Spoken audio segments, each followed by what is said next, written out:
Hola, buenas noches a todos y todas. Bienvenidos a mi canal de YouTube, Dr. Ovidio, neurólogo pediatra. En esta ocasión voy a aprovechar para hablarles algo acerca del cerebro social y el autismo. Es un tema muy interesante porque, bueno, sabemos que el aspecto social está afectado en este trastorno del desarrollo, pero existen algunas explicaciones que se han estudiado que pudieran ser las que originan este problema, ¿verdad? Somos por naturaleza, lo sabemos, seres tremendamente sociales, ¿verdad?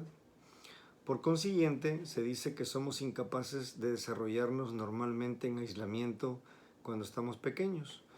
Capacidades como es el lenguaje, los niños solo pueden aprenderlas de otras personas, en este caso de sus padres o de sus cuidadores directos cuando los niños crecen en un ambiente que está deprivado de padres. Las carencias sensoriales o sociales durante los primeros años de vida se ha observado que dañan en forma importante el cerebro. De ahí que estimular a nuestros hijos estando con ellos sea esto pues muy importante, ¿verdad? Para evitar de que ocurra algún problema en su desarrollo en los primeros años de vida cuando tienen carencias sensoriales o sociales en el entorno en que ellos están desarrollándose. De manera similar también es evidente que necesitamos las interacciones sociales para seguir siendo inteligentes en la vejez. En nuestra vejez, cuando se vive en aislamiento, el deterioro cognitivo puede llegar más pronto, ¿verdad? Entonces son cosas que tenemos que tener en consideración para que nosotros sepamos la importancia, pues, del desarrollo social en los niños gracias a toda la estimulación que se da en estas etapas de la vida, ¿verdad? Hemos aprendido muchas cosas acerca de la naturaleza y de la importancia del cerebro social, o sea, las zonas y los procesos especializados en la interacción con otras personas dentro de nuestro cerebro gracias al autismo, un trastorno complejo que impide el desarrollo normal del cerebro. El autismo aparece durante un periodo decisivo del desarrollo, habitualmente antes de los 3 años de edad. Los niños con trastornos del espectro autista, al no poder desarrollar las facultades sociales y comunicativas de manera espontánea, pues de alguna manera se encierran en su mundo interior y no se relacionan con las demás personas. Hoy les comentaré, como dije al principio, acerca de lo que nos ha enseñado el autismo acerca del cerebro social, ¿verdad? Incluida dentro de esta capacidad social la posibilidad o capacidad de interpretar los estados mentales y emocionales de otras personas. Gracias a la psicología cognitiva, que ha contribuido a la comprensión del trastorno del espectro autista, pues se ha resaltado la importancia del estudio y la investigación de los circuitos neuronales del cerebro social. Los estudiosos del autismo aún no han descubierto las causas del autismo como tal, pero se ha avanzado bastante y se dice que los genes parecen desempeñar un papel muy importante o son los protagonistas de la génesis, o sea, de la causa del trastorno del espectro autista. Los nuevos avances de la genética muestran que la mutación de ciertos genes, es decir, el cambio, ¿verdad?, en el material genético de ciertos genes, interrumpe algunos procesos biológicos fundamentales para el desarrollo de la persona, lo que da lugar a los trastornos del espectro autista. Ahondaré un poco más acerca de el conocimiento que se tiene de la genética como causa del autismo en otro video en un futuro posterior, pero bueno, aquí les doy un adelanto de esto, ¿verdad? A principios de la década de 1940, el autismo fue identificado como un trastorno específico gracias a los trabajos de dos científicos que no tenían ninguna relación entre sí, Leo Kanner y Hans Asperger, ¿verdad? Hasta entonces, los niños que padecían el trastorno autista se les diagnosticaba como que tenían un retraso mental o una deficiencia cognitiva o trastornos del comportamiento. Curiosamente, fíjense, Kanner y Asperger no solo hicieron descripciones similares del trastorno que estaban investigando, sino que además le dieron el mismo nombre, o sea, le llamaron autismo, ¿verdad? Kanner nació en el Imperio Austrohúngaro, ¿verdad?, que es lo que corresponde a lo que se dice la actual Ucrania, y estudió en Berlín psiquiatría. En 1942, el doctor Kanner se trasladó a los Estados Unidos y trabajó en el Hospital Psiquiátrico de Yadkin en Dabka, del sur de los Estados Unidos. De ahí se trasladó a la Universidad Johns Hopkins, donde fundó la Clínica de Psiquiatría Infantil, de las primeras en los Estados Unidos, ¿verdad? En 1943 escribió su famoso ensayo que él tituló Disturbio autístico del contacto afectivo o disturbio autista del contacto afectivo, en el que describió la situación clínica de 11 niños que él había estudiado, ¿verdad? Kanner hizo una brillante descripción de las características más notables del trastorno del espectro autista, que son: 1, profundas ganas de estar solo, decía él, ¿verdad? Deseo de que todo siga igual, es decir, de que las cosas no cambien. Y como punto 3, algunos islotes de capacidad creadora, por ahí como se observa en algunos niños que tienen autismo, que tienen una capacidad creadora grandísima, ¿verdad? Dice, son aquellos niños que tienen TEA de alto rendimiento, se dice, ¿verdad? Porque pueden tener una capacidad muy alta en una cosa, pero que están deficientes en muchas otras, ¿verdad? Entonces, esta descripción magistral pues aún se sigue sosteniendo, porque en los criterios que se dan para el diagnóstico del TEA se sigue observando parte de lo que él hizo en su descripción original, ¿verdad? Ahora, el doctor Hans Asperger nació en las afueras de Viena. Estudió medicina en la Universidad de Viena y trabajó en la clínica pediátrica de la Facultad de Viena. Asperger se dio cuenta, fíjense, de algo muy importante y estamos observando en la actualidad, ¿verdad? Que el autismo no adopta la misma forma en todos los pacientes, ¿verdad? Que esta condición abarca un amplio espectro, ¿verdad? Desde niños que están por debajo de la media en algunas actividades intelectuales y tienen graves problemas con el lenguaje, hasta niños que son más brillantes y no tienen ninguna discapacidad lingüística. Además, Asperger descubrió otra cosa, que el TEA es perdurable, ¿verdad? Y está presente tanto en niños como en adultos, cuando lo va uno siguiendo a lo largo de su vida.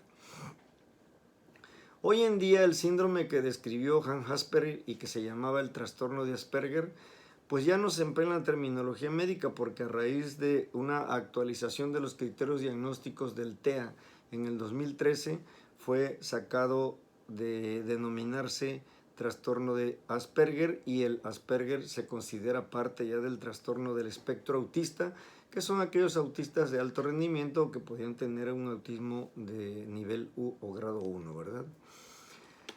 Entonces es muy interesante conocer esta historia de estos dos grandes médicos que estudiaron el TEA hace muchos años, ¿verdad?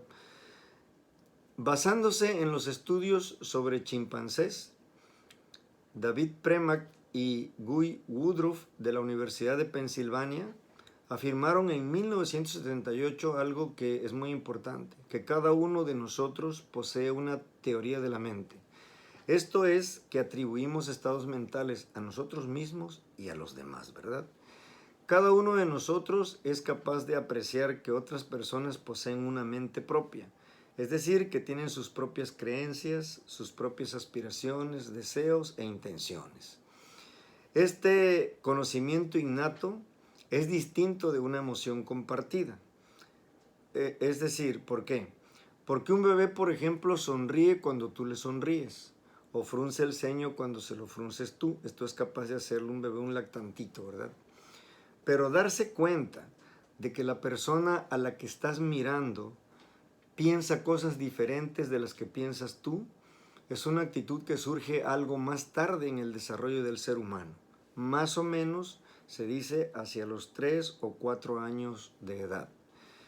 Nuestra capacidad de atribuir estados mentales a los demás permite prever su comportamiento. Eso es muy trascendente. Esto constituye una habilidad decisiva para el aprendizaje y la interacción social. Cuando usted habla con una persona, sabe más o menos a dónde quiere llegar. Y por otra parte, el otro también sabe a dónde quiere llegar usted. Es decir, los seres humanos somos dados a tratar de leer el pensamiento o la mente del otro, ¿verdad? Como lo haría el otro conmigo cuando está platicando. Si el otro con el que estoy platicando estuviera bromeando, usted no interpretaría al pie de la letra y preveería el comportamiento diferente al que cabría esperar si con esa persona que yo estoy hablando o usted estuviera hablando en serio, ¿verdad? Fíjense que ahí se empezó a vislumbrar esto de la teoría de la mente. Uta Free, Simon Byron Cohen y Alan Leslie de la Universidad de Londres aplicaron el concepto de teoría de la mente a las personas con autismo. Ellos fueron de los primeros. Ella pretendía, la doctora Uta Free, saber por qué los autistas, aunque supieran hablar perfectamente, de aquellos que alcanzan un alto rendimiento, les costaba trabajo mantener una conversación. Entonces, después de los estudios iniciales que comenté y los de Uta Free, el concepto de teoría de la mente estaba naciendo gracias a la suma de estudios relativos al comportamiento animal, a la filosofía y a la psicología evolutiva, ¿verdad? Al grupo de Uta Free, fíjense, les parecía de enorme importancia esta teoría para la investigación del autismo. Tal vez porque ese concepto era la clave para explicar la discapacidad social de los pacientes con autismo y evidentemente que así fue, ¿verdad? En 1980 ellos demostraron que los autistas o los niños con autismo o las personas que tienen autismo no presentan mentalización espontánea. Es decir, no atribuyen automáticamente motivos psicológicos y estados mentales a los demás con el fin de explicar su comportamiento. Cuando hubo técnicas de neuroimagen funcional que ya nos permiten ver el cerebro en acción a través de procedimientos neuroradiológicos muy especializados, estudiaron con estas técnicas a algunos adultos con autismo y revelaron el sistema de mentalización del cerebro, ¿verdad? Cosa muy importante. La investigación del autismo, pues, ha enseñado mucho sobre el comportamiento social y sobre la biología de las interacciones sociales y la empatía también, ¿verdad? Algunas interacciones sociales, incluso, por ejemplo, se producen por medio del movimiento biológico. Es decir, cuando caminamos hacia otra persona y extendemos la mano a enseñarle saludo, ahí estamos iniciando un contacto social. En el 2008, Kevin Felfrey descubrió que los niños con autismo tienen dificultades para distinguir el movimiento biológico. Este autor hizo un estudio con un grupo de niños que tenían TEA y niños que no tenían TEA, ¿verdad? Y él presentó un movimiento no biológico como mover algún objeto y un movimiento biológico con un movimiento de personas que participaron en esto, incluso con algunos robots, ¿verdad? Ahí él pudo observar, por ejemplo, que los niños que tenían TEA, fíjense que no logran, vamos a decir, no perciben el movimiento biológico de las personas o de la gente. Por eso no reaccionan al movimiento biológico como un saludo, etcétera, ¿verdad? No lo interpretan como tal. Y se dice que ese movimiento biológico tiene su base en el cerebro, en el surco temporal superior aquí, en esta parte del cerebro, ¿verdad? Ahí es donde se identifica el movimiento biológico en los seres humanos. La capacidad entonces de identificar una acción biológica o un movimiento biológico e integrarla en el contexto en que se produce, por ejemplo, integrar la observación de una persona que está alcanzando un vaso de agua en la suposición de que esa persona tiene sed, nos permite reconocer la intención o su intención, ¿verdad? Pues lo cual resulta fundamental para una teoría de la mente, porque yo me doy cuenta de lo que está haciendo, ¿verdad? Y lo que intenta. Así pues, una de las razones por las que las personas que tienen autismo y dificultades para la interacción social es su escasa capacidad de interpretar las acciones biológicas con significado social, como por ejemplo extender un brazo, como dije, para dar la mano. Entonces, se ha avanzado mucho, ¿verdad? En 1990, fíjense que Leslie Brothers de la Escuela de Medicina de la UCLA aprovechó la información de la teoría de la mente aplicada al estudio del autismo para proporcionar una teoría de la interacción social. Ella argumentó que la interacción social requiere de una red de zonas cerebrales interconectadas que proceden o que procesan mejor dicho, la información social y juntas den lugar a una teoría de la mente que ya se había postulado antes, ¿verdad? Leslie Brothers acuñó el sintagma de cerebro social para describir esa red. Ella lo describió en estudios de neuroimagen, ¿verdad? Dichas zonas cerebrales incluyen varias partes, ¿verdad? La corteza inferotemporal del cerebro, que es esta, por aquí abajito, de ambos lados. La corteza inferotemporal del cerebro interviene en el reconocimiento facial, es decir, en el reconocimiento de los rostros, ¿verdad? La amígdala, que es un núcleo que está en la punta de lo que conocemos como el óvulo temporal, que es este, ahí, es la que sirve para recoger el contenido emocional de las cosas que hacemos. Esto es muy importante también, ¿verdad? El surco temporal superior, como dije, que es aquí, interviene en el reconocimiento del movimiento biológico. El sistema de las neuronas espejo, que son neuronas que nos permiten, vamos a decir que como hacer empatía, ¿verdad?, con las personas o reflejarnos en ellos para, más bien lo que ellos hacen como que se reflejan nosotros también dentro de nuestra mente y podemos comprender también intencionalidad. Hay un grupo de neuronas espejo en el lóbulo frontal y otras en el lóbulo parietal, ahí se han identificado. Y todas estas zonas son las que, junto con la unión temporoparietal, más atrás aquí, se cree que intervienen en la teoría de la mente. Es decir, esas son las partes que integran el cerebro social y que se piensa y se sospecha fuertemente tienen disfunción o está disfuncional en los niños con TEA. La neurociencia pues está empezando a descifrar cómo se relacionan entre sí las zonas del cerebro social que acabo de describir, identificadas por la psicología cognitiva, con los estudios de Uta Free, y cómo afectan el comportamiento de las personas, ¿verdad? Sobre todo de los chicos que tienen TEA.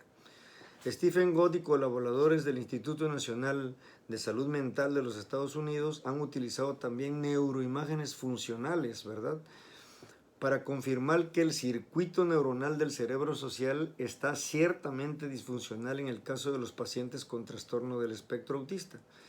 Concretamente, la disfunción de las conexiones se produce en 3 zonas del cerebro social.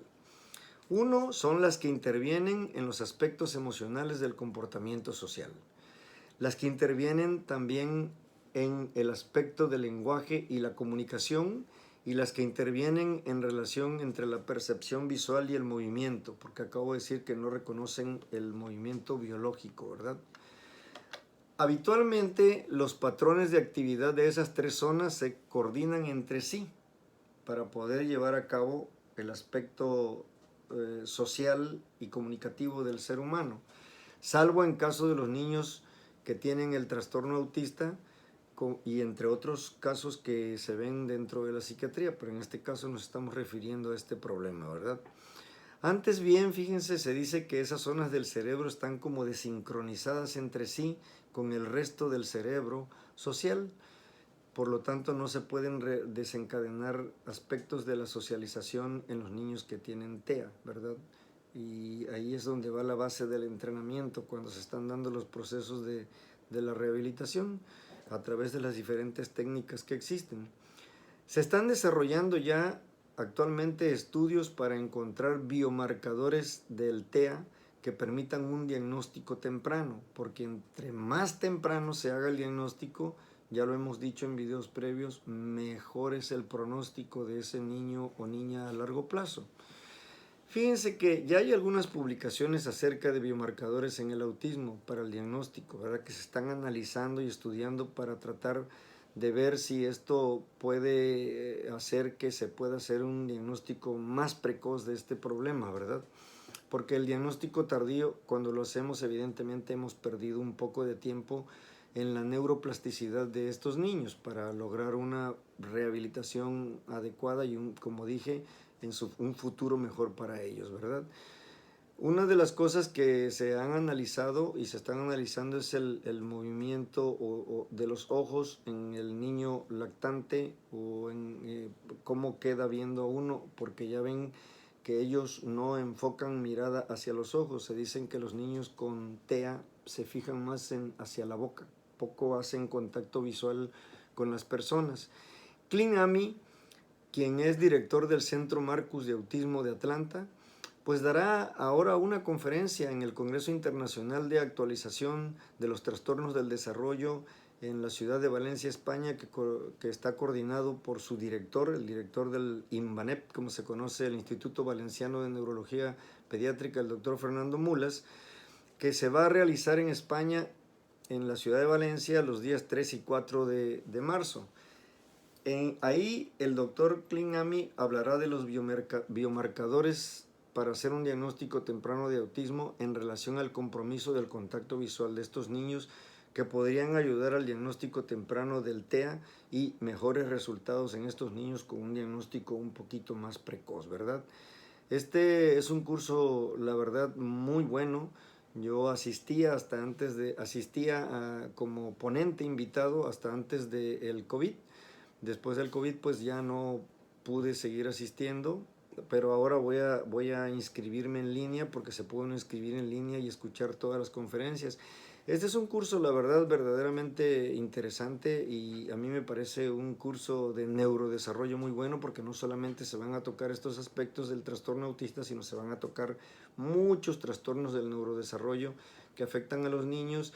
Y el grupo valenciano y los españoles tienen muy buenas charlas en relación a esto, porque pues bueno, los trastornos del neurodesarrollo son muy frecuentes en esas partes del mundo donde no los aquejan tantos padecimientos de otro tipo como nos aquejan en los países como los nuestros, y se ha avanzado bastante en el tratamiento de este tipo de pacientes con diferentes terapias que existen, ¿verdad? De tal manera que si a ustedes les interesara ver este curso, pues yo sí los invitaría a que lo vieran. Es el Congreso Internacional de Actualización en Trastornos del Neurodesarrollo, que se llevará a cabo en el Instituto Valenciano de Neurología Pediátrica el 3 y el 4 de marzo del presente año. Y pues los invito, lo pueden buscar en internet, se pueden inscribir en línea y tener acceso a todas estas conferencias que, viendo el programa, lucen verdaderamente importantes, ¿verdad? Este es un congreso muy bueno. Bueno, entonces, como ven ustedes, parece ser que en los chicos que tienen el TEA existe una disfunción de lo que llamamos el cerebro social.